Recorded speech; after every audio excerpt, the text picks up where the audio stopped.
So this has been all over the news the last couple of days. The Trump administration, ever since they got into office in January, has been overtly and very strongly anti-immigration and anti-refugee, basically in every capacity. They haven't shown any willingness to be anything but like mean and cruel to people who are trying to come into this country. Um, the only things welcoming open arms to bring people in sort of thing that they've done is offer the $5 million green card. You can spend $5 million and get basically American citizenship. Um,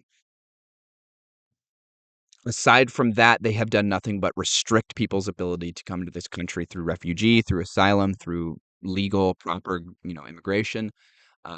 So that's why this is such a big story. Otherwise, this wouldn't be a real story. I mean, if you're a refugee and you have a legitimate claim to come to the U.S., we have plenty of space. Refugees are good for us. They help the economy. Um, there's no reason that we should say no. But this is an important story because it's within the context of what they have been doing with regards to everybody else that's trying to claim refugee status.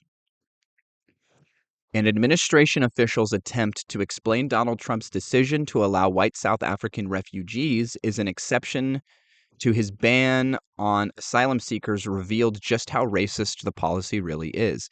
So I didn't know that I guess they completely yeah, I think they put a complete ban or a complete suspension on all asylum seeking at all in the United States. So if you wanted to cross the border into the United States and then claim asylum, they'd just be like, sorry, we're not doing that right now. You're not allowed to do the asylum process. I think that's what is happening right now. Deputy Secretary of State Christopher Landau was greeting the group of 59 Afrikaners who arrived in Washington Monday when he told a reporter that Afrikaners had received an exception to the president's order because they could be assimilated easily because they could be assimilated easily into the United States. So, yeah, this is corporate jargon, buzzword speak for they're white. I mean, they're really. I am never the one to be doing this. I think it's so lazy to pull out the whole cis white man. Oh, you're cis white man. I think all of that is really cringy and stupid. But it is undeniable that when they're using the words assimilated easily here, they're talking about them being white. Because look, these people these people live and grew up in South Africa. That's a very different culture. So like, there's no reason to think that just by virtue of them being white, that their culture is going to be any closer to ours. He wouldn't be saying the same thing about a black South African. He would assert, oh, their culture's different and that they couldn't assimilate easily. They could assimilate, I'm sure, but that it wouldn't be an easy assimilation like he's claiming with these people. It is so blatantly obvious that that assimilated easily parentheses white. Like I hate it's so lazy when people pull up the race card. 99% of the time when people talk about race within the context of politics, it's just lazy and stupid and doesn't make sense. And it's some cringy pink-haired leftist that's talking about cis white men. But like, this really is parentheses white people. The reporter had asked why Trump had chosen to prioritize Afrikaners, white descendants of mainly Dutch colonizers in South Africa, over other refugees from countries such as Afghanistan. Landau explained that Trump's ban on virtually all refugees was subject from the very beginning to exceptions where it was determined that this would be in the interest of the United States. One of some of the criteria are making sure that refugees did not pose any challenge to our national security and that they could be assimilated easily into our country, Landau said. So they mention Afghanistan here. Interesting that they do that because they removed the ability removed the blah blah blah blah. They removed the temporary protected status of Afghan soldiers um, following the U.S. withdrawal from Afghanistan and the Taliban taking over. Um, People who served in the Afghan military had a special claim to asylum in the United States, a special claim to refugee status, which made sense, right? That's what all the Republicans and conservatives were screaming about whenever Biden pulled out, right? That we're leaving the Afghans high and dry, that they're, that basically, do you not care about the Afghan soldiers there that are, blah blah blah. That was a big point that they were making. That was a big point that they were making at the time, but that's completely undermined by their whole removing of the temporary protective status of these Afghan soldiers. Um, just thought I'd mention that really quick. Um, the deputy secretary's language indicates that the Trump administration is willing to admit refugees who are more culturally and ethnically cohesive with the predominantly white U.S. population. Also, pause. This whole idea of assimilation is just like, to me, always seems like a pretty poorly thought out argument, right? Like, why is assimilation necessarily good? So many people run with this by just like default.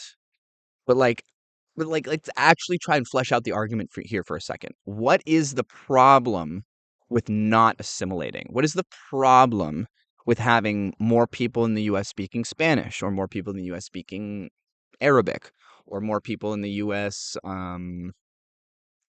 living in little, their own little communities, because that tends to be what people do.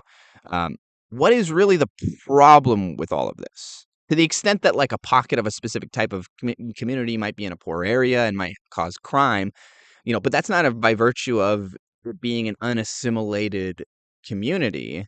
That's by virtue of it being poor, or not having access to resources or whatever. I speculate that some of this default belief in the power of assimilation and the power of a homogenous society comes from a misunderstanding of already existing homogenous societies. If they might look at a country like Japan and go, they don't have a lot of immigrants; they're almost all Japanese, and the crime is really low, and yada yada, and they incorrectly make the assessment that the homogeneous nature of the society, the lack of diversity, the the amount of assimilation that has occurred is directly linked to the success, to the cohesion, to the safety, and to the well functioning of the society. But that is all of those things, like the how a function how well a society functions, its economics, all of these things are extremely complex things. These are things that operate on a global context and a domestic context. There are a million different factors that go into why Japan is a safe country, and why they don't have a lot of immigration, and why all of these things are true, and also why it isn't like Japan's lower crime rate and their higher, like, that it being a safer place generally is not necessarily a result of the homogenous nature of the society. There's no reason to think that if it became less homogenous, that it would suddenly become more violent or something. There's no evidence of that. There's evidence that if it became more poor, or more inequality was fleshed out, or uh, uh, there was legal persecution, or various forms of soft and of explicit and implicit oppression. Um, there are just so many different factors that go into what makes a country successful, and what makes a group of people successful, that this default towards assimilation being good is just weird, and it just doesn't seem very well thought out to me. I could potentially hear out some of these arguments if they actually had some statistical backing, and maybe they do, but I haven't heard any of these arguments actually presented with real statistical backing. Just sort of, like I said, this like default deference towards the idea that assimilation is good, and that it's something that we should strive for. The deputy secretary's language indicates that the Trump administration is willing to admit refugees who are more culturally and ethnically cohesive with the predominantly white U.S. population. Trump has repeatedly attempted to blow up perceived cultural differences between U.S. citizens and immigrants as a basis for installing blatantly racist immigration policies. Landau's comments come just months after Trump and his campaign team attempted to smear Haitian immigrant populations, baselessly claiming that a group of refugees in Springfield, Ohio, had begun cooking up their neighbors' pets. J.D. Vance even targeted the children of undocumented immigrants across the country for not being fluent in English, claiming they were a strain on the American education system, which the administration obviously cares so much about, given they gutted the federal agency that funds it. Yeah. Yeah.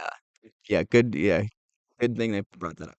In reality, Haitian migrants in Springfield created an economic revival in the struggling industrial city, and local officials in Charleroi, Pennsylvania, and another of the towns Trump had targeted with racist smears, insisted that Trump was lying and that the language barrier for immigrant students was not an issue.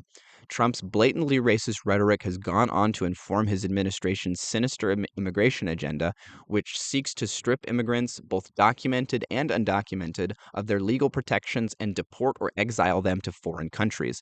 In short, any claims about wanting to ease assimilation are just as pathetic as Trump's claims about immigrants eating cats and dogs. 100%.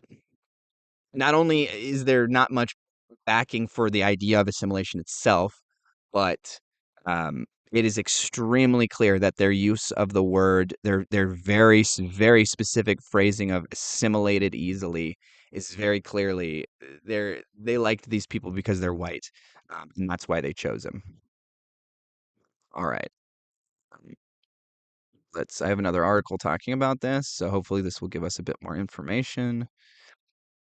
President Trump signed an executive order in February establishing refugee status for Afrikaners, the white ethnic minority in South Africa that created and led the system of racial segregation known as apartheid. As part of the executive order, the Trump administration created an expedited path for Afrikaners to resettle in the United States, even as the administration has barred most refugees from countries afflicted by war and famine. Yeah, it's so weird that, like, part of the reasoning that he was giving for accepting this specific group of people, he's like, "They're being killed, they're being targeted for their race, they're being killed." How could you not for not for their race, they're being targeted for who they are, their socioeconomic group or whatever. How could you possibly how can you claim that this group of people, which to my understanding are not actually being targeted or killed in the way that he's suggesting, um, how could you say no to somebody who's like, "I'm being persecuted because I'm a gay person in one of these Arab countries, and they literally wanna kill me if they discover I'm gay." How could you say no to that? An example of them literally being targeted for who they are, and these people who I'll explain, who are being targeted because of history. So these people, so what the Trump administration is really mad about and what these people are really mad about is that my understanding is in South Africa, they are doing a sort of land reform type of legislation there. That my understanding is that somewhere around 7 to 9% of the population of South Africa are these white Afrikaners, these Dutch descendant Europeans. And that they own over 70% of the land in South Africa currently. In 2025, they own over 70% of that land. And that seems like a pretty serious problem, right? I mean, eh, I'm not gonna say like obviously the white Afrikaners, seems like such a stupid name for it. It just feels really cringy saying it. But the white Afrikaners, um, I understand that their they don't know they have no relation to what their great great grandfather did or whatever, and the fact like they are not personally responsible for the scenario that they're in. I totally accept and understand that argument, but that doesn't mean that South Africa can't engage in some sort of land reform, and that the idea that they're going to redistribute some of this land seems almost essential to this country functioning properly moving forward. How can this country how can this country hope to develop in any meaningful way if over 70% of the land and therefore access to like land is power, okay? How can you expect the country I don't know, that seems like it is a recipe for disaster, and it seems completely logical to me that they would want to redistribute some of that land. My understanding further is that most of that land or all of it being targeted for redistribution is unused land. It's not like they're going to these people's houses and kicking them out and saying, "We want the specific acre that your house is sitting on, we want that acre, and we're taking that one." My understanding is that's not what they're doing. They're saying, "Yeah, you can keep your shit, but that 100 acres over there that you're just doing nothing with, that's sitting there open, that people wanna build houses on or do farming on or whatever, yeah, we're gonna take that and redistribute that." seems completely consistent with this administration that they would consider a land redistribution piece of legislation like this akin to genocide. Like it sounds so ridiculous to say it like that, but I actually think that makes so much sense. They worship the dollar. They worship the idea of capitalism, the idea of, might makes right. Um, and as a result, they think that anything that upends the natural order of things, just how they are, and how the market or whatever distributes things is inherently evil.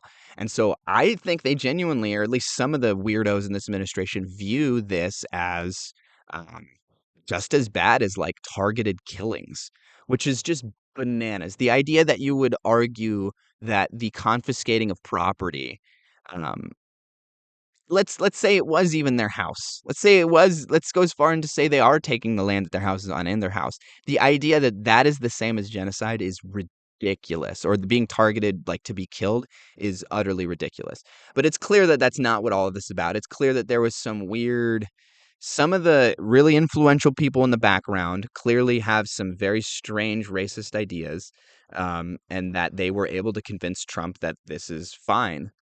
And there's just enough plausible deniability in all of this that they're able to run with it. They're able to say, "Oh, you're against refugees," but they would have, but I thought you guys were for refugees. It's sort of like it creates a reverse racism scenario where they can almost claim that the people criticizing this are racist because like, oh, are you criticizing this because it's only white people? Huh? Are you so woke and obsessed with race and identity politics that you're only going to support them bringing in black and brown people, that you wouldn't support them bringing in white people?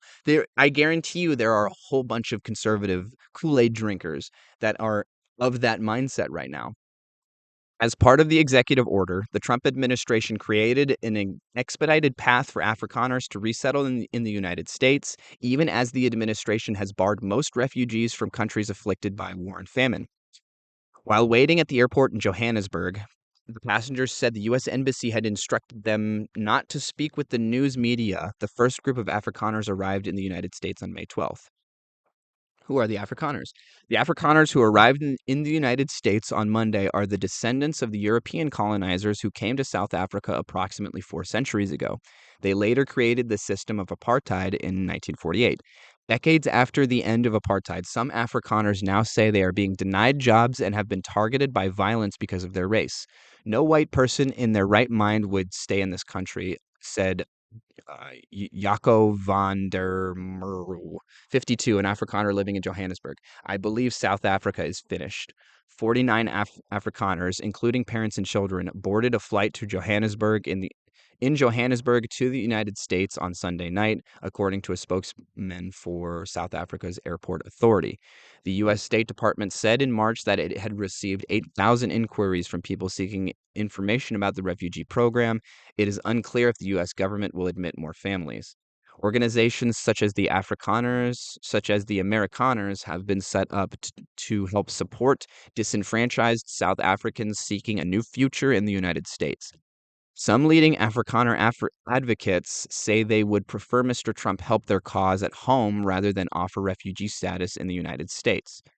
Yeah, that seems like a much more holistic, comprehensive way to deal with this problem. If you actually cared about this problem, to go there and provide some sort of support or whatever to help fix the problem there. Because not only would it fix the problem for the 49 people or the 50 whatever people that you are like bringing here on an airplane, helps it for all the others that you aren't bringing here on an airplane, right? So, and anybody else that gets caught up in it as well that isn't explicitly one of these white Afrikaners, because like what I heard earlier was that like mm, there South Africa has a really, really high murder rate, and that of that murder rate, farmers make a very like a 0.2 percentage of all the murders done are on farms, and of that 0.2%, even a smaller fraction are of actually of white Afrikaners and white people and whatnot. Forgot where I was going with all that. Much of the discontent among Afrikaners centers on their experience in rural communities and frustration over land ownership. Many Afrikaners farmed to make a living. During apartheid, the government denied black South Africans the right to own prime agricultural land. That meant that almost all of the country's large-scale commercial farms were white-owned enterprises. This remains true today. Although white South only 7% of the population, they own farmland that covers about half the exactly what I said earlier. The South African government has tried to address this inequality with various land reform programs, including the recent Expropriation Act, which allows the government to acquire privately owned land in the public interest without providing compensation to the owner. Yeah, so this is the land redistribution program that I was talking about that they ultimately, I think, have the biggest problem with, and that if it didn't exist, wouldn't all of this wouldn't be happening. When Mr. Trump signed the executive order announcing his plans to resettle Afrikaner refugees, he said it was because the South African government had created a system that racially disfavored landowners. Wait, but a landowner isn't a race. Racially disfavored landowners? But not all the landowners are white, just most of them. I'm so confused. This administration has completely lost their ability to put together a sentence. It seems like to put together any like semblance of a logical argument. It seems like there's just there's nobody with a brain left in the room. There's no adults left in the room.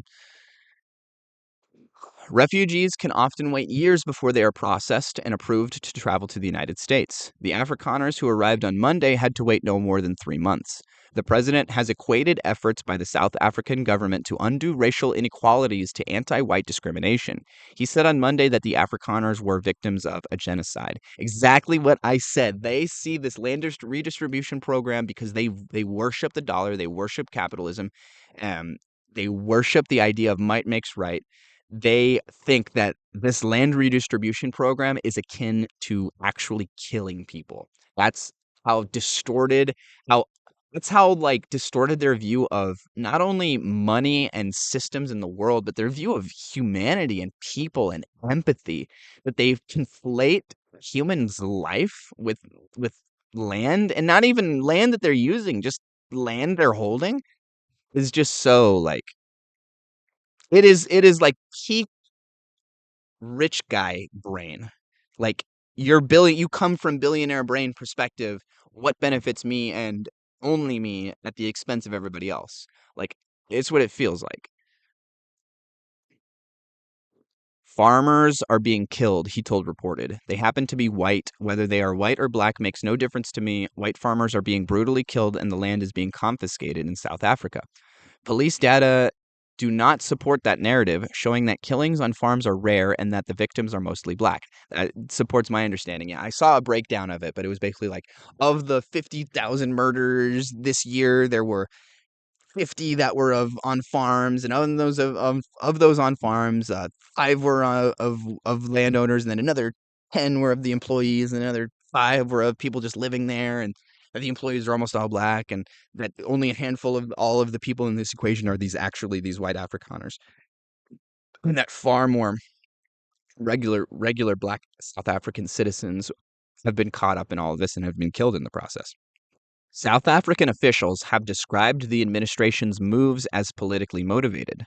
Mr. Trump has criticized the South African government for its ties to Iran and for bringing a genocide case against Israel in the International Court of Justice over the war in Gaza. It is almost regrettable. It is most regrettable that it appears that the resettlement of South Africans to the United States under the guise of being refugees is entirely politically motivated and designed to question South Africa's constitutional democracy. Crispin Feary, Crispin Feary, a spokesman for the South African government, said in a statement. I'm just thinking for a second, imagine if like China came here and resettled a whole bunch, 50 Americans to China or something. I feel like that would be a hilarious political stunt that it is ripe for the picking right now. It wouldn't have to be China. I think China is just in that right spot of like almost adversarial to the United States, but not in like a violent or really dangerous sort of way. It's almost like a fake rivalry. Um, but really, any European or any first world country could do this, and I think it would be a politically astute move. It would be really funny, and uh, it wouldn't. It would surprise me if they do that because usually, like most people at the tops of these governments are too big of babies to actually try and do something fun like that or to try and make actual political moves. To actually play the game, they don't actually want to play the game. And so I don't think this is going to happen, but I think it would be really funny. It'd be really funny if that happened. Mr. Trump said on Monday that the United States would grant citizenship to the Afrikaners. The administration plans to rely on a refugee office in the Department of Health and Human Services to assist with resettlement.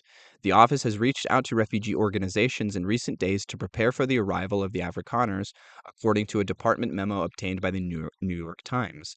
According to the memo, the administration will help the Afrikaners find temporary or long term housing and basic home furnishings, essential household items, and cleaning supplies.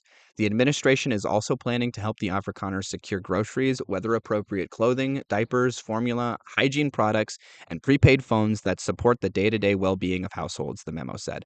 Wow, look at all this support that they're like bending. It seems like they're probably going to bend over backwards to try and provide for these people, but then they're like antithetically, they are principally against providing any of these same things to actual American citizens. It is so like the I keep saying that the thinking is twisted, but it's not twisted because saying the thinking is twisted implies like they're trying to work towards a good faith goal, but like they're getting caught up, they're getting mixed up in the process. That's actually not what's happening. It's purposeful, it's cynical, it's explicit, it is strategic. And yeah, this all seems very clearly racist to me. I don't say that lightly. I think it's extremely lazy when people do that. And 9 times out of 10, when somebody screams racism in politics, when I see them do it, it's not actually true and that they're just being weird. But this is absolutely, when you put it in the context of what the administration has been doing for refugees and immigrants for the last 4 months, this is absolutely a racist decision without question.